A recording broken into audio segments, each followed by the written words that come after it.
And now that the government is reopened and this threat to our economy is removed, all of us need to stop focusing on the lobbyists and the bloggers and the talking heads on radio and the professional activists who profit from conflict and focus on what the majority of Americans sent us here to do.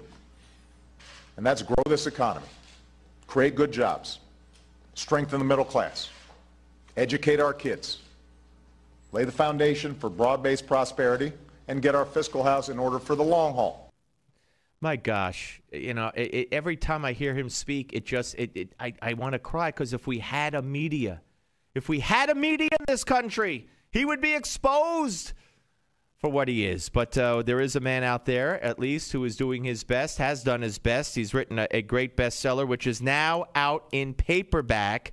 And it's The Amateur, Barack Obama in the White House. And the author in question is the great Ed Klein. Hey, Ed, how are you, sir? Hey, Steve. Great to be with you. Yes, great to talk to you. We had many sessions on WOR, but now we are in the new show, and it's a pleasure to have you on. I played that soundbite because that was from today. He didn't do the name calling, but of course you wrote a piece at FoxNews.com the other day, and I mean you're just right on with how the presidency is no place for amateurs. But let's start first with the book. It was Bill Clinton, I believe, that you took the name of the book from. He had called, in addition to calling him a Chicago street thug politician, he also called Barack Obama an amateur, correct? That's right. He was in Chappaqua with his wife, daughter, and some friends, and he was talking about how Obama did not know how to lead, and he said Obama is an amateur, and that's where I got the title for the book. Yeah, and he was he was so right in the minds of so many.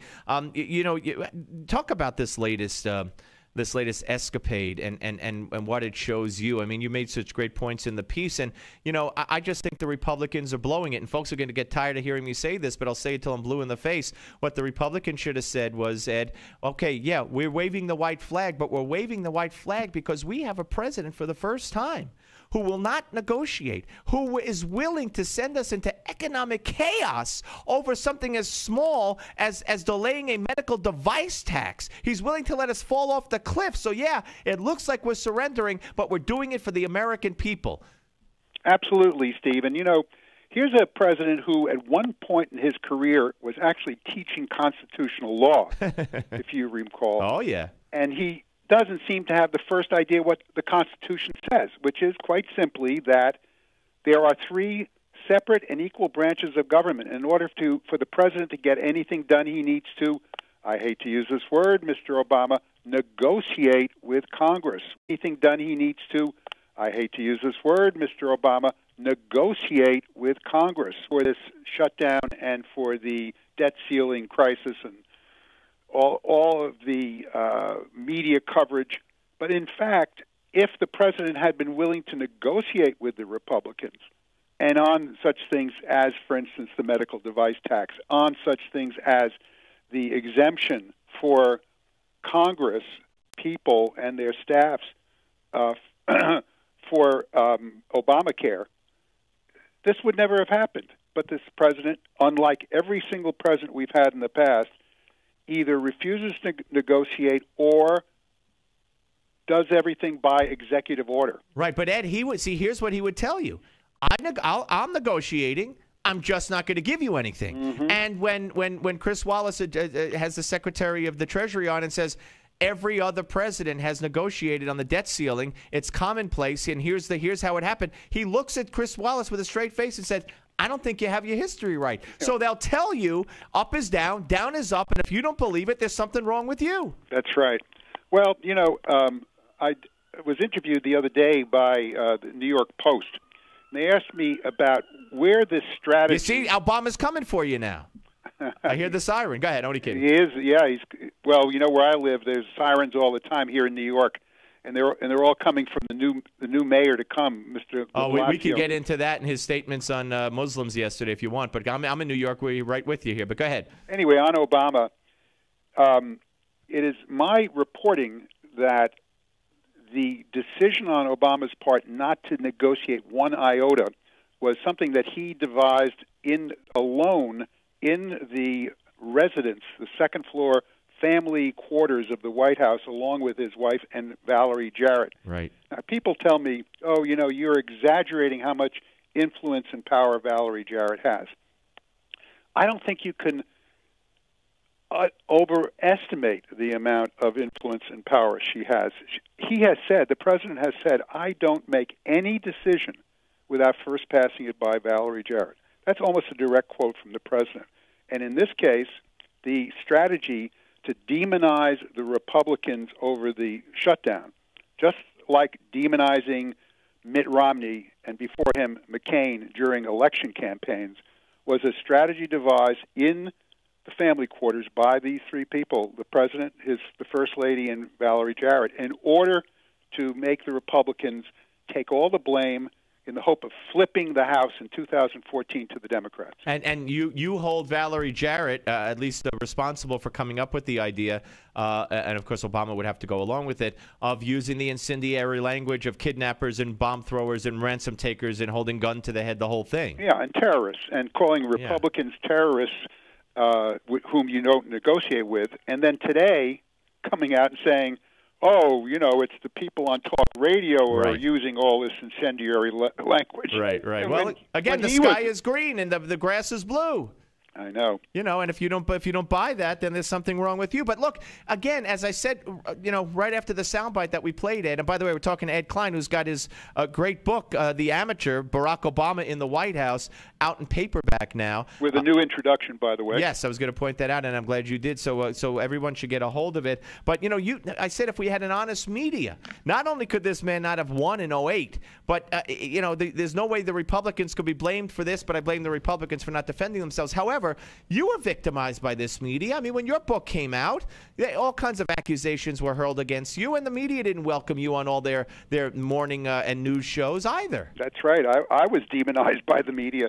But, it's a very interesting thing about this word, the amateur, which Bill Clinton came up with and I use as the title of my book.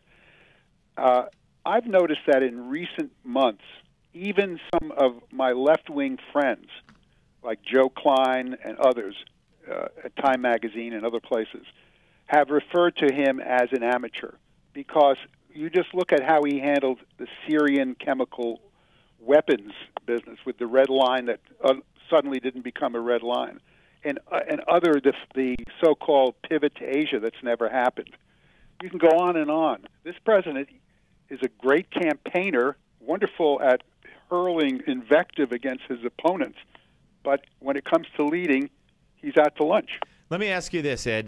There's some controversy swirling around Larry Klayman and some others who held a press conference. I think they were at that the World War II Veterans Memorial last weekend. Sarah Palin was there and others. And Klayman said something to the effect of, put down the Quran, Mr. President, negotiate. And he caught a lot of flack for that. I'm not defending it in any way, but I want to ask you about, you look at the president's support of the Muslim Brotherhood. I mean, I could get you Steve Emerson and others who could talk about by name those that they believe are infiltrators from the Muslim Brotherhood, the nonviolent wing of the Muslim Brotherhood, who are in our Homeland Security Department, who are in our FBI, who are in every department that you could name and imagine. And then you look at our policy. Yeah, I mean, we support in Libya. We're now in Syria. We're fighting alongside, against the law, by the way, of Al-Qaeda. In Egypt, we've now cut off most of the aid to the Egyptian military because Obama wants the Muslim Brotherhood back in there. Let me ask you. You know more about this guy than anybody probably. What is going on here?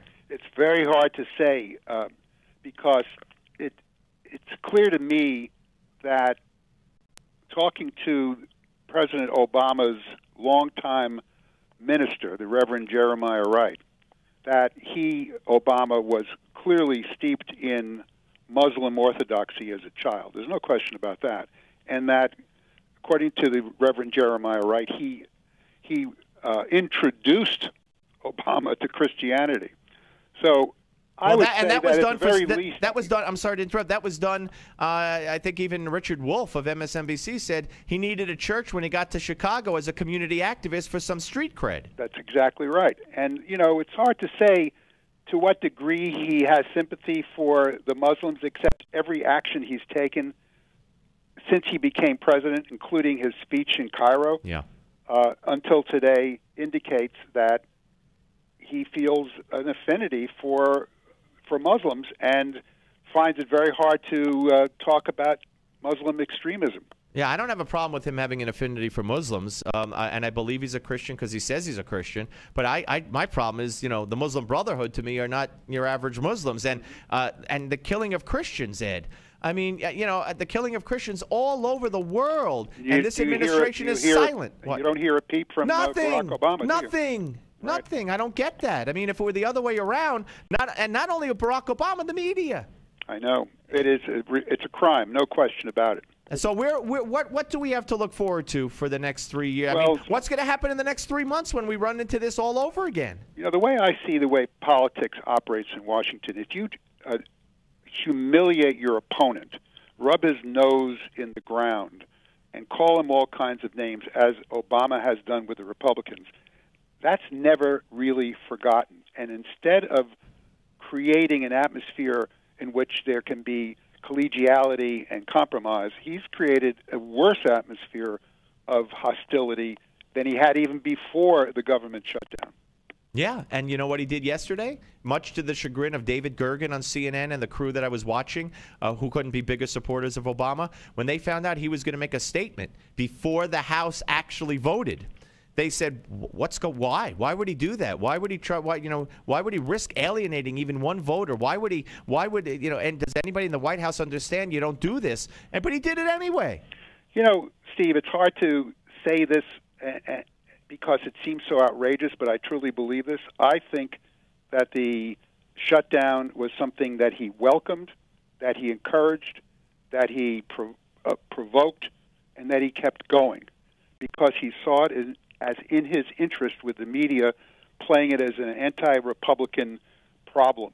I agree with you, but do you also think, and this is a differentiation, and I'd love to hear your opinion, do you also think that he would have welcomed going over the cliff, so to speak, over nothing, something as ridiculous as as an extension, or the medical device tax would have taken this country down and the suffering of the people with it? Because don't forget, this House passed bills to keep kids with cancer getting treatment, to fund veterans benefits, to let D.C. run on their own money. And this president and Harry Reid said no. So for 21 days almost, or whatever it is, 16 days, 18 days, that none of those things were funded because of a stubborn president. That's right. And I think he would have allowed the country to go over the cliff.